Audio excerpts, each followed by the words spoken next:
Are there any Middle Eastern countries you just would not feel safe going, or just completely uncomfortable going there telling jokes? What countries? For now, for me, Egypt. Straight up. Like, would you go to Afghanistan? Would you go to Iraq? Would you go to Syria? Afghanistan, no. Syria, no. Iraq, no. Would you ever perform in Israel? No. You would not. No. Why? They would accept you. I don't accept them. You don't accept Israel, the state of Israel. No, I don't accept them taking care of me getting in. That's no problem. The problem is when you go in Israel, it's not about going in Israel or not. It's the fact that they really show you a terrible time. You go in the security, they treat you like shit. Really? Yeah, I mean, I've been invited by Palestinians a lot to go to there. And so, like, I would go to you, but, like, I don't want to deal with the border control of Israel. It's just because they humiliate you. And that's because you're Arab, or that's because I'm Arab. But they have 20% of their population is Arab. They're not leaving. Yeah, but they're treating them like shit. Not according to them. I've seen them. I've met them. I met them too. I mean, they don't have, like, you're talking about the 20% of Palestinians? I'm talking about the 20% of Israelis are Muslims, are Arabs. Yeah. If given a choice to move to any other Middle Eastern country, given the state of circumstances of the Middle East, they would choose 100 times out of 100 to stay in the democracy of Israel. Why don't they leave? Have you talked to them about their healthcare and their schools? Because they're about like 25 Arab cities that they don't have hospitals or schools. They have to take in Gaza and the West Bank. No, I'm talking about inside Israel. I'm talking about Arabs with Israeli passports, fully fledged Israeli citizens. They don't have a single cinema. They don't have a single hospital. They don't have a single school in their cities, and they have to go to the Jewish states in order to go there. There are many, many, many, many daily microaggressions against the Arabs who live in Israel having the Israeli passport. Even within the Israeli community, you have slurs like Arabi Malukhlakh, which actually that's their N-word.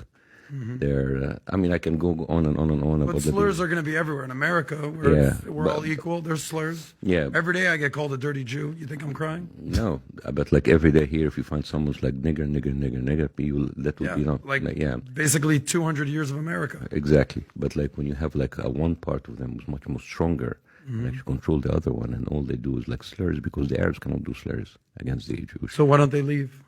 Well, some of them actually because it is between like a rock and a hard place. Yeah, the whole idea about like Arabs living a wonderful life, they're living good life compared to other Arab countries, which is a really low bar.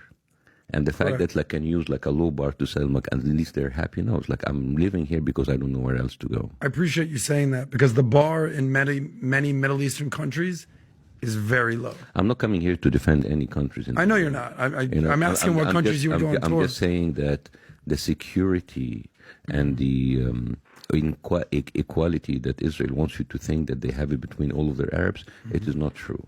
They have something called zoning committees, where you as an Arab coming in to get an auction, to get a house in a Jewish town, you will not be allowed to take it. And it happened more and more and more before.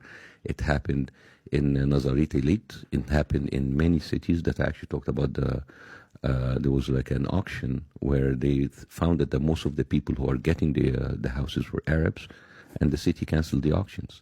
And they canceled the auctions saying that we want to preserve the city of Tarshiha as a Jewish, Zionist, secular country. So I don't know how Zionist and secular and Zionist come in the same city. So it's interesting too what question you're asking, right? Because like I'll sit there and if you want to read this real quick, I'll sit there and I'll talk to my friends in California, and I'll say, hey, California, this, I hate California, I hate this, I hate that, I hate this, and he'll say, why don't you leave? I can't leave California. Why can't you leave California? Well, because my family's here, my unit's here, my kids are here, my uncle, my aunt, my grandma, da-da-da-da-da. Okay, got it. But I hate it here. I wish I was living in Texas, or I was living in Florida, whatever, okay. Some people here, I can't believe, da-da-da. Okay, why don't you leave? Well, I can't, this, that. We lived in Iran. We lived in Tehran for 10 years. And I mean, I went to school there till 5th grade. I read, write, Farsi, everything till I left. And I went to Germany, right? I lived in Germany for a year and a half. And then we finally get here. Like, holy shit, we make it to America, right? It's like a dream.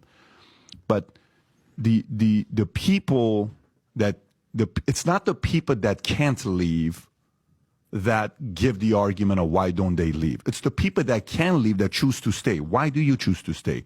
Like, I'd love to have a room full of 50 people who are Arabs who can choose to leave Israel. Why are you not leaving? Make sense? Just to kind of get an idea. What would you say? Why are you not leaving, right?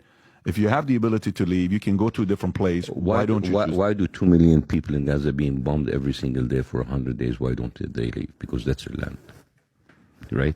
So you can be living in a very shitty situation, but you will not leave because you know that you're not going to get back again. There's those people living in Gaza, 2.2 million people. They're living under subhuman conditions. They could leave. As a matter of fact, everybody pushing them to leave through Sinai or whatever. And said, oh no, we will not leave because this is our land. Sometimes you get connected to the land and it doesn't matter how bad. So to answer your question, why don't you leave? Because that's their land. Yeah, I'm talking about the Arabs in Israel. But yeah, because they consider that still their land. Yeah, but there's so many different ways we can have this conversation. But everything for me comes down to socioeconomics, okay?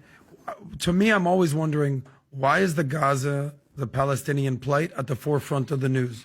All right, now we're starting to see Yemen in the news. People don't realize for 10 years there's been a civil war with the Houthi rebels, Saudis, Sunnis, Shiites, Iranian-backed militants killing each other. Never in the news. Syria, tens and tens of thousands, hundreds of thousands of people murdered. We know what's going on in Iraq, what's going on in Afghanistan. This is not an anomaly in the Middle East. But in my opinion, humbly, with all due respect, what's going on in Gaza is the equivalent of BLM in the States. What do I mean? So, black on black crime. Every single weekend in Baltimore, in DC, in Chicago, you name the city, there's black on black crime. Let one